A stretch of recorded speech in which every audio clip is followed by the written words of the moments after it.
Hello everyone, welcome to my channel. I'm Jordyn and I'm so excited to be kicking off today's video. I am going to be reading the top 10, actually the top 11, mystery thrillers of 2022 as determined by the Goodreads Choice Awards. I love and am very interested in the Goodreads Choice Awards as a way for tracking the most buzzed about books for any given year. I don't think it's the best way to necessarily find the absolute best books, but it definitely identifies the most popular books, which I think is still fun. And I like to be in the know with what other people are reading and talking about, so I do try to keep up with books that are likely to end up on this list and reading books on the lists after the awards have already been done. In November of 2022, I did do a reaction video to when the Goodreads Choice Awards semi-finalists were initially announced, the top 20 books in every category. I did a reaction looking at all the books that were on there, talking about the ones that I had read or was interested in, and giving some initial predictions for the winners. In that reaction video, I discovered that within the mystery thriller category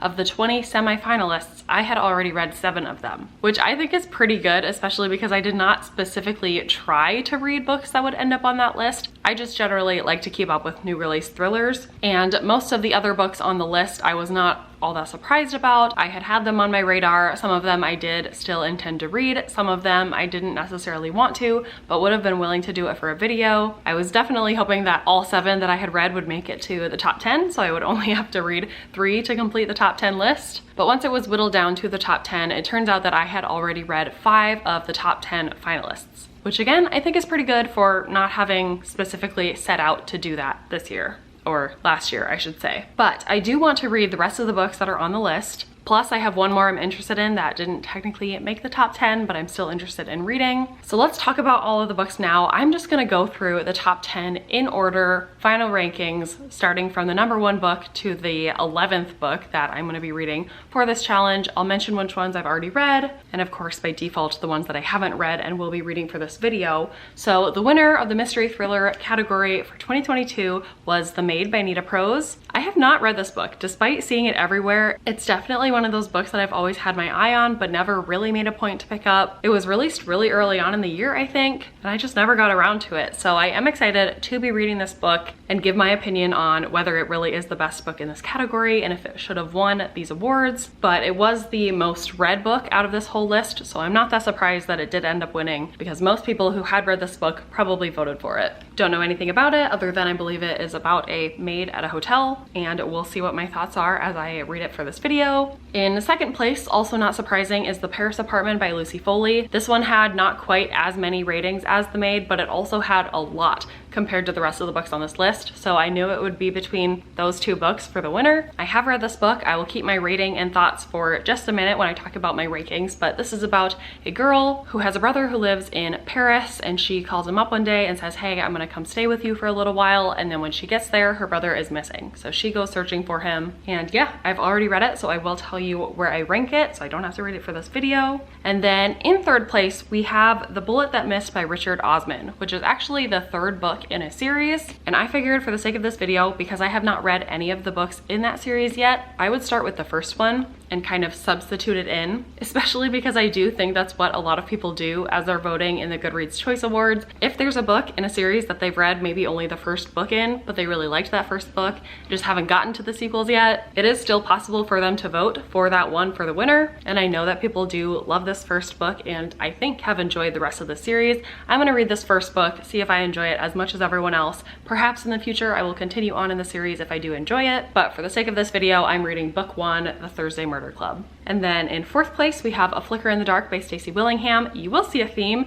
in the books that I have read on this list. They're usually Book of the Month copies because that is where I get a lot of my mystery thrillers throughout the year. So I have already read this one. This is about a girl whose father, something like 10 years ago, was convicted of murdering multiple girls in her hometown. He was put into jail, and now, something like a decade later, similar murders are happening again. So people are wondering if the wrong person was put away for the crime, or if there's a copycat killer coming up and trying to replicate those murders. What's going on? And this is all about the solving of that murder. In 5th place is The Book of Cold Cases by Simone St. James. Have not read this one yet. I have read Simone St. James's previous books and had pretty mediocre feelings about them, so maybe I will be pleasantly surprised and this will be my favorite from her, but we will see. really no idea what it's about. In sixth place is Wrong Place, Wrong Time by Gillian McAllister. I have read this one. This is a mystery that's pretty cool because it's told in reverse order. So one day this mom wakes up and she sees her son commit a crime. She doesn't know what's going on and she really wants to save her son from the situation he's in. Obviously, she doesn't want him to go to prison. And then she goes to bed, and the next day when she wakes up, it's actually the previous day. And that keeps happening. She keeps going backwards in time with the objective of figuring out the root cause of whatever caused her son to commit that crime and trying to undo it so that he's not in that situation. Tell you my thoughts in a sec, but have read. Number 7 is Killers of a Certain Age by Deanna Raybourn. I have not read this book yet, and this is the only one that I could not get my hands on a physical copy. None of the libraries around me and none of the bookstores around me have this book in stock. So I did go ahead and use an Audible credit on it, so I will still be reading it. I'll just be listening to it on audio, and I'll have to pop up a picture while I'm talking about it. I think this is about old lady killers, but I don't really know. I will find out and let you know my thoughts. Number 8 is The It Girl by Ruth Ware. I have read this one, got it through Book of the Month again. This is a dark academia type book about this girl who went to college with another girl named April. April was the it girl. She was super rich, everyone wanted to be her friend, and our main character got kind of sucked into her friend group because she was her roommate. And then all of a sudden, April died. Our main character ended up giving a testimony in court that put one person into prison for the murder of April. And now we're jumping into the story like 10 or 20 years in the future where our main character is not sure that that's actually what happened. And so she's trying to figure out what did. Finishing in 9th place is All Good People Here by Ashley Flowers. Don't know anything about this book, have not read it yet. This is probably the book that I had seen the least before the Goodreads Choice Awards out of this top 10. It kind of rings a bell because I think the author is a true crime podcaster, but this book was definitely not on my radar as one I was planning to pick up, so it'll be very interesting for me to read this and give my thoughts as I am only reading it for this video and it being a finalist. And then in the 10th place spot, rounding out the top 10, is Daisy Darker by Alice Feeney. This is pitched as being an And Then There Were None retelling about this family, the Darker family, where there's a grandmother and all of her descendants. They all are gathering at the grandmother's house for the grandmother's birthday. And then that night the grandmother drops dead and then other family members start dropping dead. So it's kind of that murder mystery. And then the last book that I'm including in this video actually took 11th place in the Goodreads Choice Awards. So it didn't even make it to the top 10 final voting round. But when I saw it made the initial 20, I looked into it a little bit, and actually a lot of people that I follow have given this really great ratings and made me decide that I wanted to pick it up, even if it didn't make the actual top 10 finals of the Goodreads Choice Awards, and that's The Housemaid by Frida McFadden. You'll notice a theme here for the books I haven't read yet, but I don't really know anything about it. But again, I'm just interested in it because it has a really good average rating on Goodreads, which is not common for mystery thrillers, and I just want to see what everyone is liking so much about it. So that will be kind of a bonus read for this video. So now, before I get into the reading of the books that I haven't read yet, let's talk about my rankings of the books that I have. Like I said, I have read 5 of the top 10 already, and in last place so far I would put The Paris Apartment by Lucy Foley. I did give this 3 stars, and I don't think I hated it as much as some other people that I've seen. I just thought it was very mediocre. I liked the twist but didn't love it, and I've already forgotten a lot of the fine details, so I'm going to put this in my last place spot for now. We will see if anything that I read for this video goes below it, but then I will put The It Girl by Ruth Ware. My main criticism for this one is that it's just very long, and for the first 3/4 of it, I was pretty bored. I did think the last 25% of it was action-packed and really interesting, but it all evened out to about a 3-star rating, so gonna put it just above The Paris Apartment. The book that so far I would rank right in the middle is A Flicker in the Dark by Stacey Willingham. I do remember generally enjoying this one a lot. It was a very fast-paced thriller that I kind of flew through. I don't think it did anything super shocking or mind-blowing, but it was just a good, solid thriller that I rated 4 stars. I was also very impressed that this was a debut book. In my second place slot for now, I would put Daisy Darker by Alice Feeney. I thought this was super fun. I did see the twist coming, but I still liked it. And in my opinion, it is the most accurate and still most fun And Then There Were None retelling that I've read up to this point.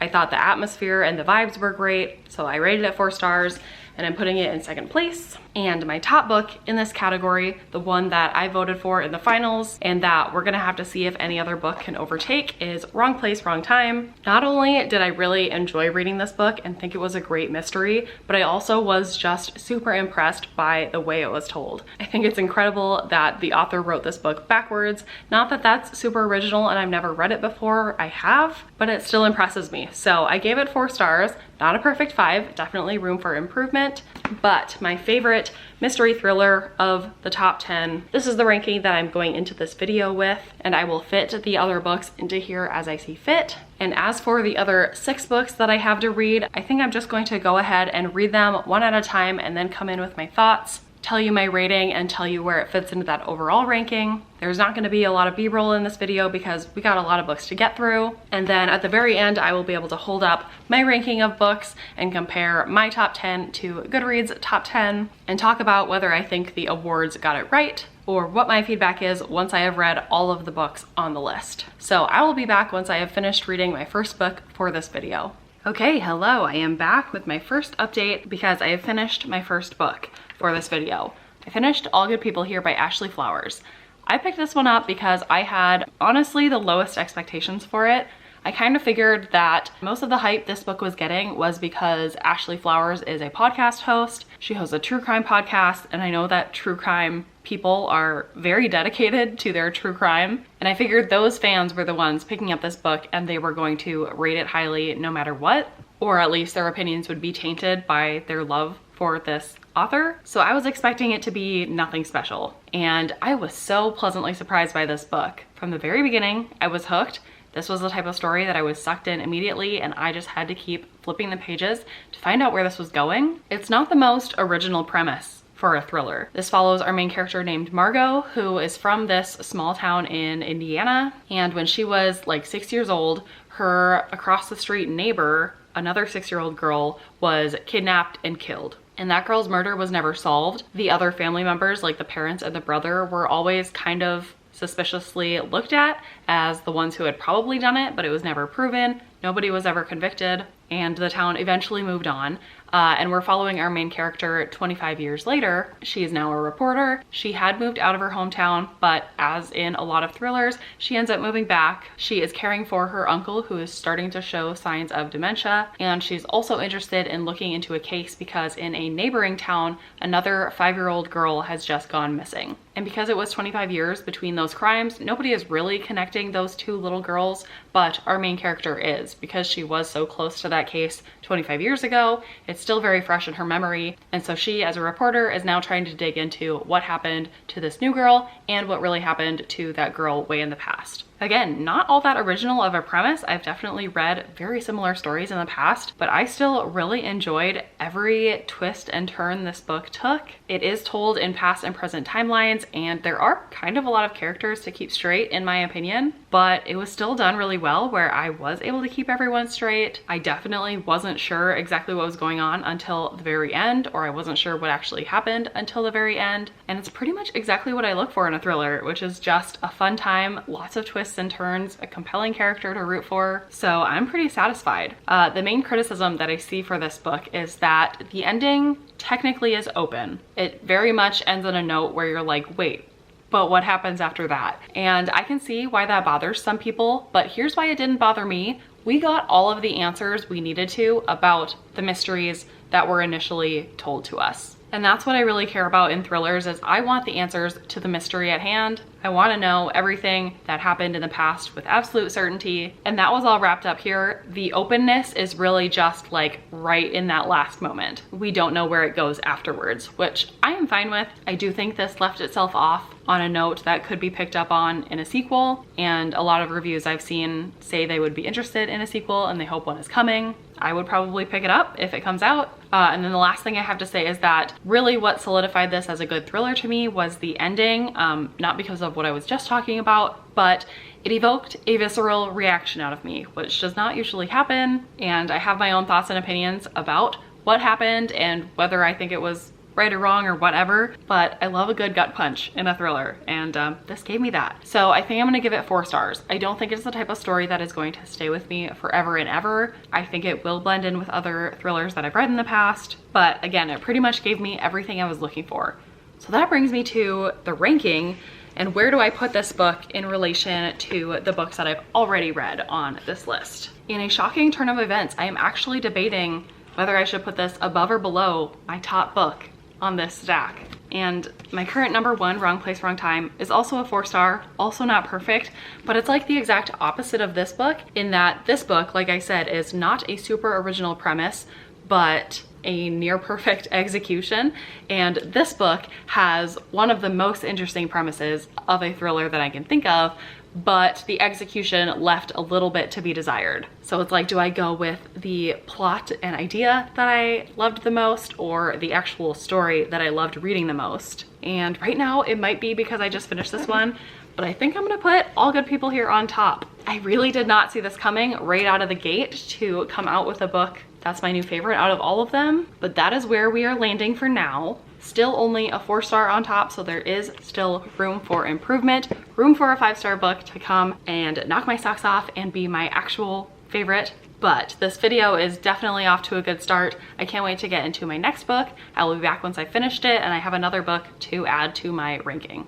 Okay, update time, and I actually have a double update for you because I have finished 2 books since the last time I checked in. I was reading one physically and one via audio and just happened to finish them both on the same day, so I'll go ahead and update on both now. So the first book that I finished reading yesterday is The Book of Cold Cases by Simone St. James. I have read 2 other Simone St. James books, and they're very interesting, very unique, and not like a lot of other mystery thrillers that I have read. Her 2 previous books that I have read have been The Sundown Motel and The Broken Girls, and both of them were told in dual timelines where you're following a character in present day and you're also following a character in the past, more like a historical timeline, and you're connecting the 2 stories and finding out what really happened in the past. And both of those books also included paranormal elements, and not as like a twist or anything, but just ingrained in the story. Like, it's just part of what's going on. You kind of have to accept it if you're going to enjoy it. And I think that's kind of what makes it toe the line between thriller and horror. They probably should be categorized as horror because of those paranormal elements, but they read a lot like thrillers, fairly fast-paced, and there is ultimately a mystery being solved. This book was the exact same way. All 3 of the books that I've read by Simone St. James have had very different plots, but have the exact same feel. Like, Simone St. James' vibe, I feel like, is very identifiable. And I do enjoy reading it. This book, I think, is actually my favorite out of the 3 Simone St. James books that I've read. It felt the most fast-paced, and it was a mystery that I was the most intrigued by and interested in. This follows our main character named something, Shay, and she is a true crime blogger. She's not famous or anything, and she has like a normal daytime job, but all of her spare time is spent researching and writing about true crime. And one day when she's at work as a receptionist, someone walks into the office and she recognizes the lady as an accused murderer local from her hometown. So her coworkers don't know who she is, but she immediately recognizes her, and she's like, I need to interview her and get her story on what happened to her when she was accused and tried as a murderer. And as the book goes on, we get that present timeline, and we also get the past timeline of what happened to that lady when she was younger. Her father was killed by someone. The police kind of assumed it was her. And then also 2 men in the town were shot. And again, she was accused of being the murderer. She was acquitted, so she didn't go to prison for those crimes, but the case was never solved. So we find out what happened. Again, generally interesting. I liked the story and I kind of flew through this book. The paranormal elements were fine. I think I would prefer for them not to be in there, but that's just me preferring realistic books. I do think it's a unique element for a thriller, and somebody who does like ghosty vibes would and should totally gravitate towards Simone St. James books. Do I think the mystery did anything super interesting and anything that I will remember for a long time? No, I think I will forget this book pretty quickly. I'm definitely not an avid true crime fan, so that part of the story didn't like resonate with me, but it might if you are. And at the end of the day, I'm gonna give this 3 stars. So I am going to now put this in my book stack ranking, and I'm gonna say this is a very high 3-star rating, and I'm gonna put it in between my 3-star books and 4-star books in this stack. So that would put it right here between The It Girl and A Flicker in the Dark, and that feels about right to me. So here is my current ranking of the top 10 books so far, and then my other update is that I also finished The Thursday Murder Club by Richard Osman, which again, this book is technically not in these awards in the top 10. The third book in this series is, but it's a type of series that you have to read in order, and I figured I would read the first one, decide if I want to continue on in the series, and either way can kind of rank this book in place of the third book in the series because it's all kind of similar. This book I had to listen on audio because I was struggling to get into it. And while I'm glad I did that, I definitely would not have gotten through this book if it wasn't for the audiobook. I did not have a great listening experience, which is sad. I know a lot of people love this book, but let me be clear that I think it is exactly this type of book that I do not enjoy and gravitate towards, but I completely understand that people do, and I hope those people are continuing to find this book series. And I know they are because I have seen many of my friends talk about loving this book, and obviously this book series being included in the Goodreads Choice Awards is indicative of how many people have read it and loved it. It is just not the type of mystery for me. This is about a group of people who live in the same retirement village. They're all like 70 and 80 years old. And a group of 4 of them like to meet every Thursday as a club and go through murder cases, specifically unsolved cases, and they try to solve them, which is a very adorable premise if you like reading about old people. I don't.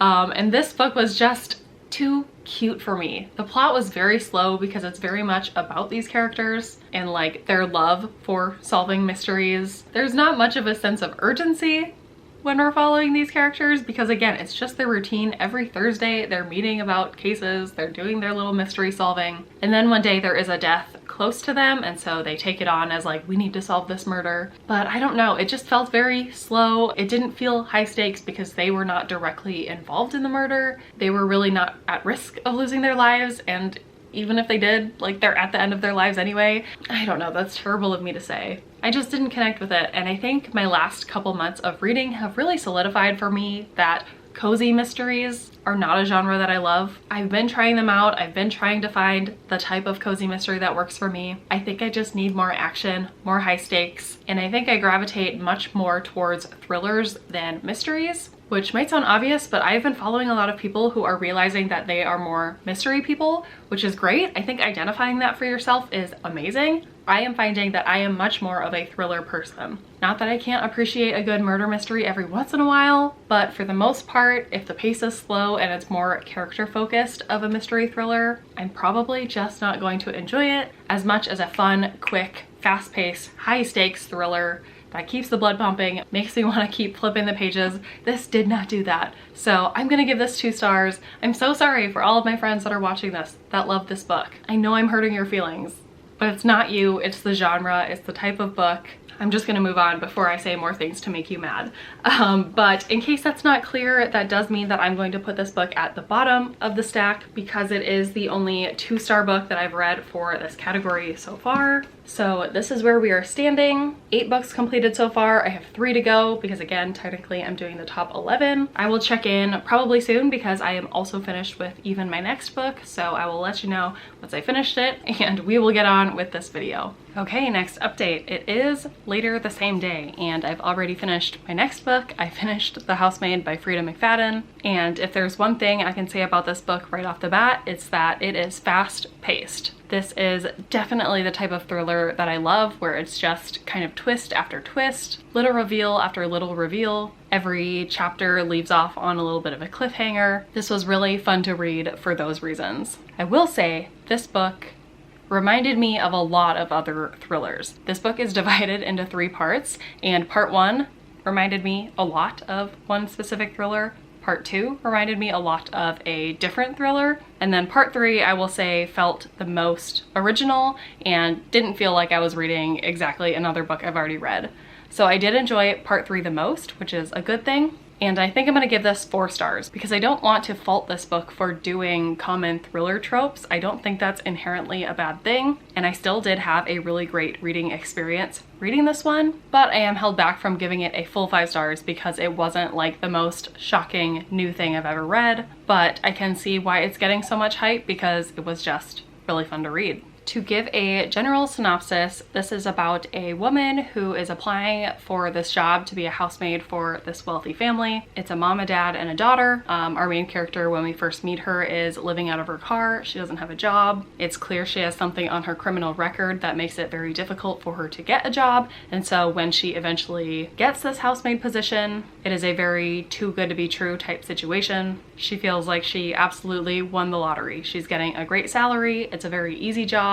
And then after a little while on the job, she realizes this family may not be what they seem. Weird encounters start happening with the mother of the family, and it goes from there. I would definitely be interested in picking up more by this author, so please let me know, anyone, if you have read other books by Frida McFadden. She has quite a large backlist.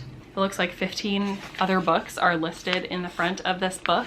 It's funny, 2 of the titles are One by One and The Wife Upstairs, which are names of other very popular mystery thrillers, but obviously this one is different from those. But the fast pace, that's just what I need in a thriller, so really enjoyed it. As far as where it goes in the ranking, this is getting difficult to hold all of these books up. Like I said, I am gonna give it 4 stars, and I think I'm gonna put it between the 3 stars and 4 stars. I don't think it's quite better than A Flicker in the Dark in my head, so I think I'm gonna put it between A Flicker in the Dark and The Book of Cold Cases. Again, a reminder that this book didn't technically make it into the top 10 of the Goodreads Choice Awards, so it didn't get any votes in the final round, and by default, I think landed in 11th place. But so far for me is in ranking number 5. So we are getting down to the wire now, 2 books left.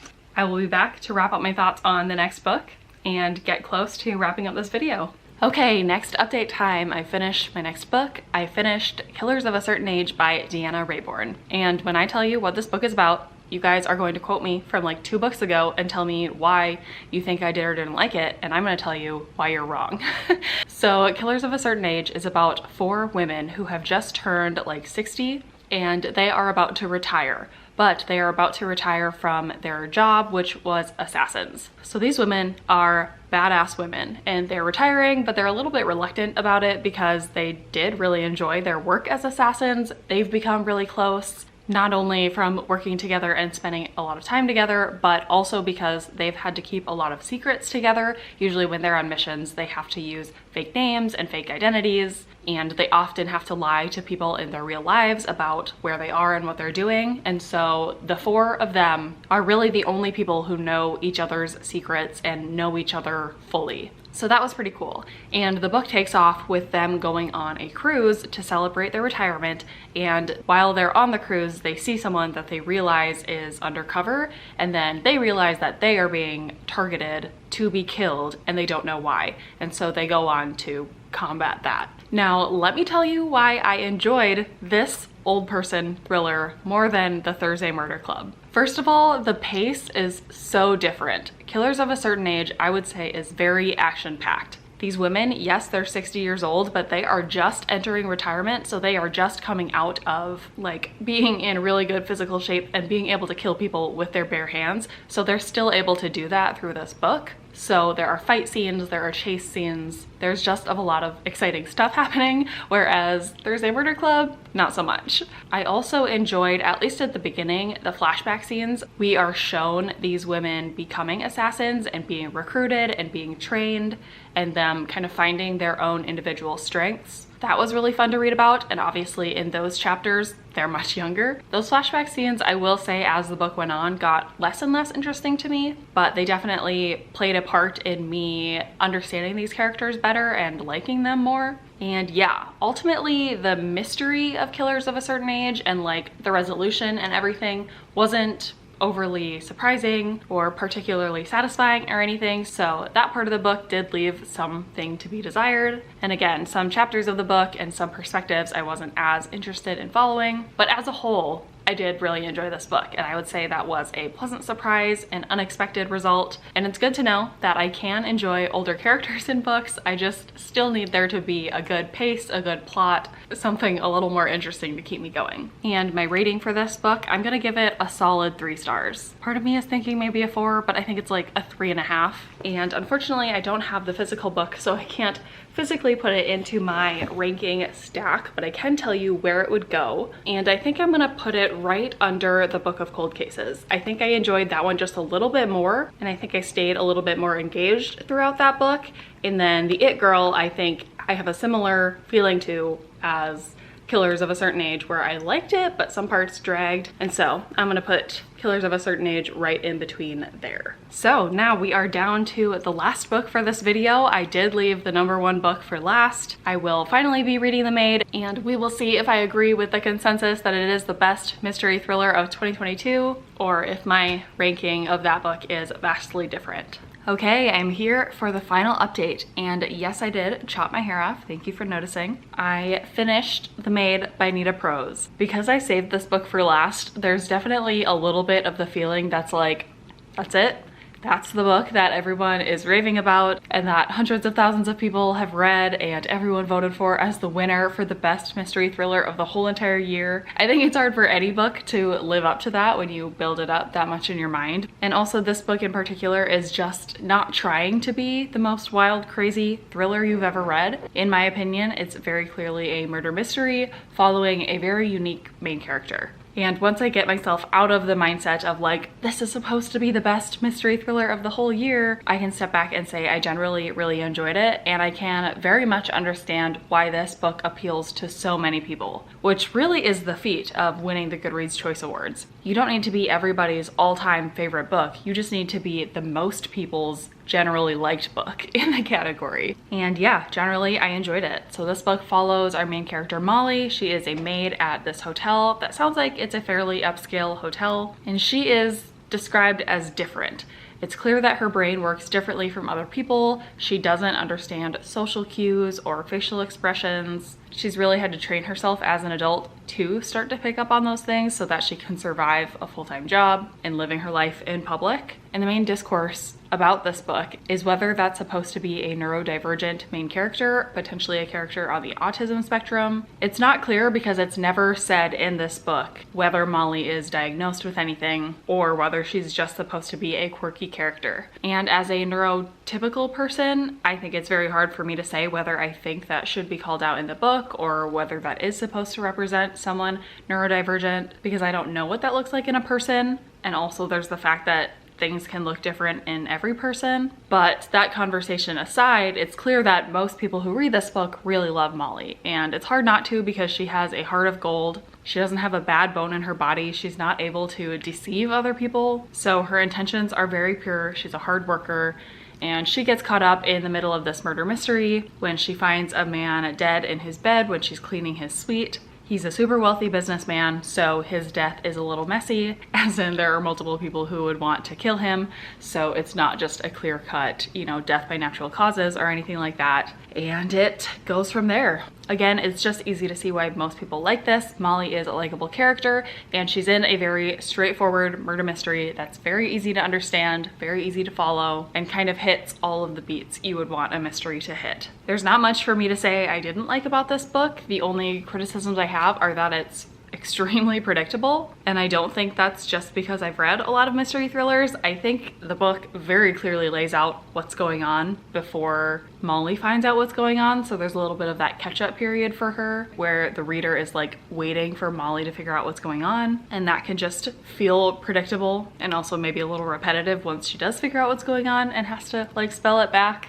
And this definitely is a slower paced mystery, which generally isn't my favorite thing, though I did expect that going into this book, so I think I was in the right mindset to be okay with that. So I'm gonna give this book 4 stars. Is it the best mystery I've ever read, and do I think it's the best mystery I've read this year? No. But can I ultimately see why this won the Goodreads Choice Awards? Yes. Especially when you look at the number of ratings. It's just, you can't beat a book that more people have read and generally enjoyed with a book that most people might like more but haven't read yet. And with that, I have to make my final ranking. So because I rated this 4 stars, We know it's gonna be somewhere in this area. I think I'm gonna put it above A Flicker in the Dark.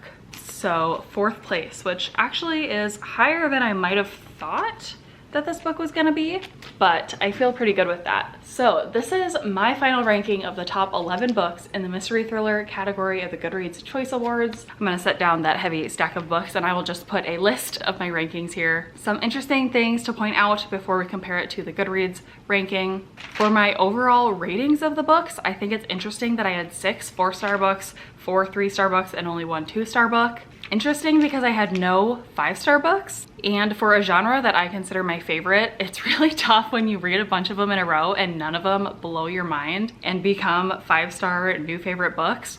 But also I feel like that's just the nature of the mystery thriller category, is once you've read twists before, they don't surprise you as much the second time. So you really are on the hunt for something that is new and you've never read before and completely takes you by surprise, and that just takes a lot of weeding through the books. But I also think the hunt is kind of the fun of it. But also the fact that I had a majority of 4-star books tells me that, yeah, this is my favorite genre because I generally enjoy most of what I read. Even if I'm not shocked and surprised by it, I can still have a good time at reading it. I like the scenarios people get themselves in mystery thrillers, and it was really fun to read all of the most popular ones from 2022. So with that, I will compare my list to the Goodreads list. Some observations, their number 2 and number 3 were my number 10 and number 11, so I did not align with those thoughts. And All Good People Here being number 9 on their list and number 1 on mine is a surprise as well. And it's a very interesting topic in general, in my opinion, because most people who vote in the Goodreads Choice Awards